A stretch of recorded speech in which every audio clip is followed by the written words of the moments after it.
Et si le criminel le plus recherché au monde avait autrefois juré fidélité au gouvernement mondial? Salut à tous les amis et bienvenue sur cette nouvelle vidéo One Piece Theory qui va porter sur l'illustre, le grand Monkey D. Dragon. Aujourd'hui, on va plonger dans l'une des théories les plus fascinantes de One Piece et surtout l'une des théories qui a fait le plus de bruit dernièrement. Celle soutenant que Monkey D. Dragon, le criminel le plus recherché au monde et leader de l'armée révolutionnaire, et autrefois fait partie de la marine en tant qu'amiral. Avant de commencer, sachez que je vais vous laisser en bas de la vidéo mon Instagram que je viens de créer. Il n'y a personne dessus, donc n'hésitez pas à vous abonner parce que j'ai envie de publier dedans des choses un peu plus chill sur des chapitres, etc. Donc n'hésitez pas à vous abonner, même si pour l'instant il n'y a pas grand chose dessus. Monkey D. Dragon. Ce nom résonne comme une menace dans le monde de One Piece. Connu comme le criminel le plus dangereux, il est à la tête de l'armée révolutionnaire, l'organisation la plus redoutée par le gouvernement mondial. Mais que savons-nous vraiment sur lui? Très peu d'informations nous ont été révélées et c'est là que la théorie entre en jeu. Certains fans pensent que bien avant de devenir le leader de l'armée révolutionnaire, Dragon était amiral de la marine. Un haut gradé au même titre qu'Aokiji, Kizaru et Akainu. Et vous verrez que le lien peut se faire de manière assez évidente.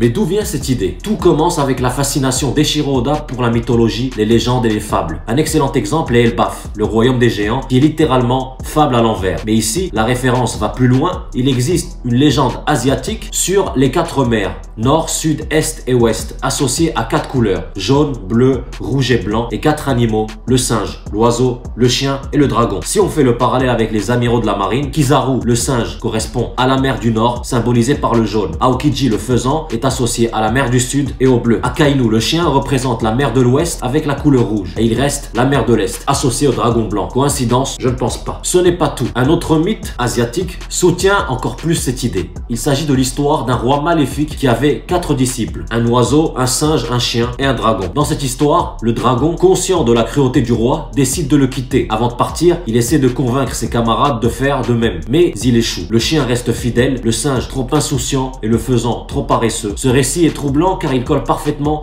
au profil des 3 animaux de la marine. Et surtout, il pourrait expliquer la trahison de Monkey D. Dragon envers le gouvernement mondial. Le dernier argument pour moi qui est un argument de taille, c'est tout simplement son père, Garp. On l'a vu durant l'enfance de Luffy, Garp est quelqu'un qui veut transmettre cet amour de la marine et de la justice à ses enfants. On est presque sûr qu'il a fait la même chose avec Dragon. Et c'est cohérent. Dragon voit son père, Garp, qui est à l'époque une légende de la marine, après masse d'exploits et masse de combats contre les plus grands pirates du monde, normalement, il devrait aspirer à la même chose. C'est tout à fait normal. Donc c'est un argument de plus qui pousse vers ce raisonnement. Si on suit cette logique, Monkey D. Dragon aurait donc été un amiral de la marine. Peut-être même le premier amiral de la mer de l'Est, connu sous le nom de Shiryu, le dragon blanc. Mais après avoir découvert la corruption et l'injustice du gouvernement mondial, il aurait tout quitté pour fonder l'armée révolutionnaire. Cela expliquerait plusieurs choses. Son niveau de puissance, qui est comparable à celui des plus grands du monde, ses connaissances stratégiques et militaires, qui seraient dignes d'un ancien haut gradé, son statut de menace mondiale, car il connaît certainement de nombreux secrets du gouvernement mondial, et surtout, cela expliquerait pourquoi le gouvernement mondial le considère comme une menace aussi sérieuse. Alors, Monkey D. Dragon, ancien amiral de la marine, que pensez-vous de cette théorie? Personnellement, je la trouve très cohérente, très pertinente et surtout très crédible. Ça expliquerait beaucoup de choses sur Dragon et surtout son statut. En tout cas, j'attends vos avis par commentaire. N'hésitez pas à me dire ce que vous en avez pensé et à laisser un petit like, ça m'aidera beaucoup. Et sur ce, je vous dis ciao.